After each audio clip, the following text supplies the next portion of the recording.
అది వాళ్ళ జనసేన పార్టీకి సంబంధించిన అంతర్గత సమావేశంలో పవన్ కళ్యాణ్ గారు చేసిన కామెంట్స్. అంటే క్షేత్రస్థాయిలో వాళ్ళు సహజంగా ఒక రాజకీయ పార్టీలో మా కూటమిని పక్కన పెట్టండి, సహజంగా ఏ రాజకీయ పార్టీలో అయినా కొత్త పాతలు ఉంటారు. అంటే సీనియర్ లీడర్స్ జూనియర్స్ని గౌరవించట్లేదని, లేకపోతే జూనియర్స్ సీనియర్స్ని పెద్ద చిన్న గౌరవం లేకుండా ఉన్నారని, ఇలాంటివన్నీ వస్తుంటాయి. ఒక ఒక రాజకీయ పార్టీలోనే అంతర్గతంగా అనేక విభేదాలు వస్తూ ఉంటాయి. మేము 3 పార్టీల కలయిక కాబట్టి మేము ప్రభుత్వ పరంగా ఒక ప్రభుత్వాన్ని ఏర్పాటు చేయాలా.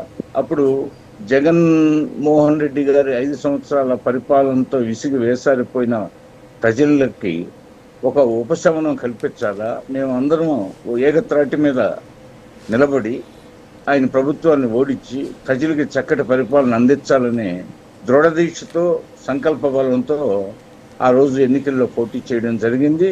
ఈరోజు ఇంకొక కొద్ది రోజులకి 26-27 రోజులకి 2 years మా కూటమి పరిపాలన రాష్ట్ర ప్రజలకి చేసిన సేవలు మనకి కనపడబోతున్నాయి.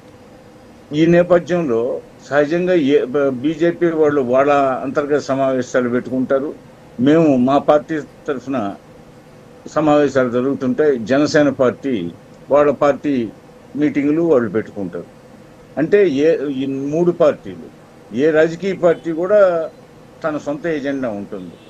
అంటే నెల సమావేశం కావడమనో, 3 మాసాలకు ఒకసారినో, లేకపోతే అదేవిధంగా వాళ్ళ ఎగ్జిక్యూటివ్ బాడీ ఇన్నాళ్ళకి సమావేశం కావాలని, పొలిట్ బ్యూరో ఇన్నాళ్ళకి సమావేశం కావాలని, లేకపోతే వాళ్ళ మొత్తం సాధారణ సర్వసభ్య సమావేశం ఇన్నాళ్ళకు సమావేశం కావాలని, ఇలాంటి నిబంధనలు ఒక్కో రాజకీయ పార్టీ పెట్టుకుంటుంది. ఆ పార్టీ ఆ సమావేశాలు పెట్టుకున్నప్పుడు ఎంతో మంది ఎన్నో సమస్యలు లేవనెత్తారు. ముఖ్యంగా పార్టీ పరంగా పార్టీలోనే మాకు గౌరవం లభించట్లేదు అంటారు. ప్రతి రాజకీయ పార్టీలో ఉంటాయి. ఈ డెమోక్రటిక్ కంట్రీ కాబట్టి, డెమోక్రసీని గౌరవించే పార్టీలు కాబట్టి, ప్రజాస్వామ్యబద్ధంగా ఏర్పడిన పార్టీలు, రాజ్యాంగానికి లోబడి ఏర్పాటైన పార్టీలు కాబట్టి, ప్రతి పౌరుడికి ఓటు హక్కు ఉంది కాబట్టి, అందరూ సమానమే కాబట్టి రాజ్యాంగం ముందు, కాబట్టి స్వేచ్ఛగా మాట్లాడడానికి వాక్ స్వాతంత్రం ఉంది, సభా స్వాతంత్రం ఉంది కాబట్టి వాళ్ళ అభిప్రాయాలు వ్యక్తం చేస్తారు. అధినాయకులు దాన్ని సవరిస్తున్నాం, మన పార్టీలో జరుగుతున్నటువంటి ఈ భేదాభిప్రాయాలని సవరించుకున్నాం అని చెప్తారు. అట్లాగే మనం మిత్రపక్షంగా ఉన్నాం కదా తెలుగుదేశంతో, బీజేపీతో, వాళ్ళతో కూడా సయోధ్యగా ఉంటూ చక్కటి పరిపాలన అందిస్తామని మనం ప్రజలకు హామీ ఇచ్చాం కాబట్టి మనం ఐకమత్యంతో ఈ కూటమి ప్రభుత్వం 10 కాలాలు వర్ధిల్లాలని చెప్పేసి పవన్ కళ్యాణ్ గారు చెప్తూ ఉంటారు అప్పుడప్పుడు. అందులో తప్పే ఉందండి? ఏం తప్పు లేదు.